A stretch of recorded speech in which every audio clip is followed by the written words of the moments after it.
Hi, I'm Keri. I'm a speech language pathologist for Therapy Playground. And I'm Kim. I'm an occupational therapist at Therapy Playground. Today we're going to talk to you about toys. Christmas is coming and you may be wondering what are some good games and activities and toys that we can get for our kids that will help to promote good development or work on the things that their therapists are working on at therapy. One of my favorite things to work on with little kids are puzzles. This is a Melissa and Doug puzzle with animals on it. It's great for kids to identify the animal, identify what the animal says, following directions. Oh, can you please hand me the pig? So this is one activity that I really like to use with little kids. I'm also a big fan of Mr. Potato Head. He's great for identifying colors, identifying body parts, and again, following directions. Hand me the nose, hand me the eyes. He's a great friend for little ones. Puzzles and Mr. Potato Head are also great ways to work on fine motor skills and visual motor skills to help children match pictures, match shapes, and inserting those little body parts into Mr. Potato Head's body can be a little tricky sometimes, so it's a nice way to work on those skills. From the motor side, the OT and PT side, this is a great toy. This is from B Company, I forget what the Target sells this one. It's going to work on a lot of really nice fine motor skills. You use these little keys and you have to match up the color to the right key, like I just didn't. And you can put little animals inside. It's going to work on great fine motor skills, dexterity. There's going to be a great speech component. You can say put the pig in there, put the boy in there. Lots of things you can work on with that. From the gross motor side, something that's a really great activity is called a Zoom ball. It's going to have two cords and you're going to be able to zip it back and forth. It's a great activity for working on bilateral coordination, and you need two people to play with it, so it's great for siblings, for friends, or for parents and kids to play with together. Any kind of ball is a really good thing besides the Zoom ball. You can take turns, ask for, oh, my turn please, I want ball, and just tossing it back and forth with your child helps develop hand-eye coordination for catching skills.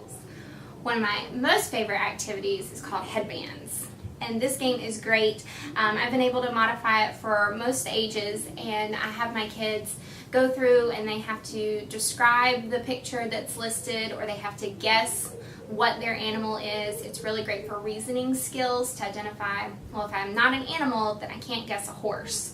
I also work on this even with articulation kids to go through. It's got a great deck of cards, even if we don't use the headbands, to look at where their special sound is for different things. So this is a great activity, definitely for older kids, but also can be modified for younger kids.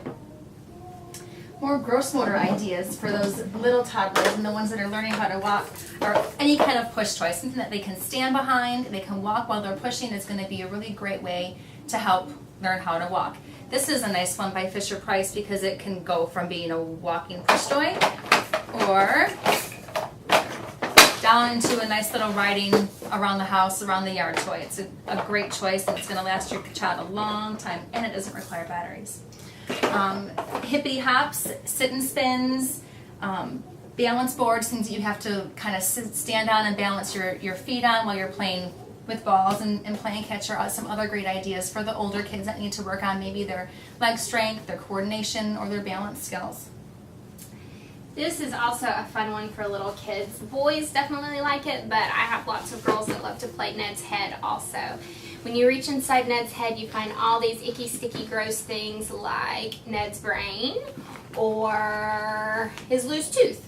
So it's great for turn-taking activities. Kids have to identify my turn, your turn. They can describe which item they're having to find, and just looking around gives them something fun to talk about. Why is something gross? How does it feel in your hand? Back on the puzzle side of things, these large puzzles that have big chunky knobs are going to be really great for smaller hands. So babies who are close to 1, approaching 1.5 are going to be really able to interact with these puzzles nicely.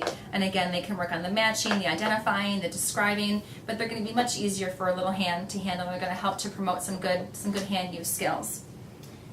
Lite Brite is one of my favorites. You can do so many things with Lite Brite. You can copy designs, you can just have to poke them in to work on your little pincer grasp skills. You can have to use tweezers or tongs or something else to have to work on moving the peg into the board. It's just another really great fine motor activity for kids that have a hard time with learning how to use their hands.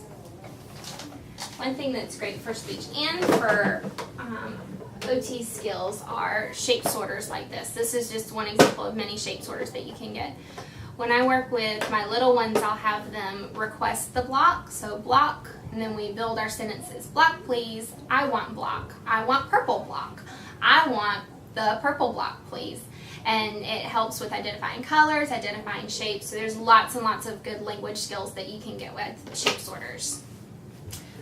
This great little piggy bank, or any toy that has a kind of coin and a slot game, is going to be a great thing to work on your hand skills, especially something as simple as turning your hand. A lot of kids have a hard time with that motion of starting from here and flipping their hand back over. You can do it with the pig, and then all you have to do is turn it around, and they have to work on turning it. It's going to work on the eye-hand coordination, again, colors and sentences. A lot of these toys are really going to work great for kids in speech and in OT. They work a lot on the same things. One thing that is great for any child of any age are books, and that's one of my favorite things to look at with kids. When you're looking at a book, even if the child's in a pre-reading stage, you can describe the pictures that are in the book, talk about the colors, the activities. Let the child create their own story and work on sequencing. What happened first? What happened next? What happened at the end? Reasoning skills, inferring, this picture, he looks sad. Why does he feel sad? And then as kids get older, you can even use books for articulation goals. Have the child look through and identify everywhere in the book that they see their special sound, and then practice that word. Or as they're reading, have them self-monitor and make sure that each time their special sound comes up in the book that they're using their sound correctly. Toys that have hammers that you have to bang the ball through the little maze are a great way to work on grasping, arm strength, eye-hand coordination, and there's tons of different choices in the hammer ball toy area. Nesting bowls or nesting cups or nesting blocks, something kind of like this where you can either stack the block like this, because good old-fashioned wooden blocks are a great toy too, or something where you have to be able to match the size and which one is going to fit next. And again, eye-hand coordination, sizing, discrimination, all those great things are going to be addressed by something like this, or other sorts of bowls and cups that fit into each other. Blocks and cups like that are also great for speech.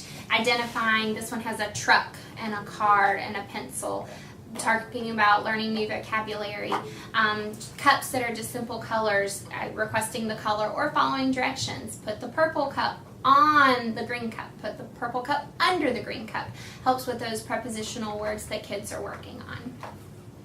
Things as simple and as fun as stringing beads is going to be a great bilateral coordination thing. You can get big chunky beads that those little smaller hands can hold on to, or really tiny little small beads like for a craft project are going to be a really great toy for an older child to work on the coordination and the fine motor skills. For those kids that are working on drawing their shapes or writing their letters, using something like a magnadoodle or an aquadoodle can be a fun way to kind of take the pressure off the activity. Sometimes just doing pencils and paper at the table is the last thing that little kiddo wants to do, but make it fun with a magnadoodle or an aquadoodle or something else like that can be a different approach to making something tough more fun. These are just a few examples of all the many toys and activities that there are out there. You can be creative.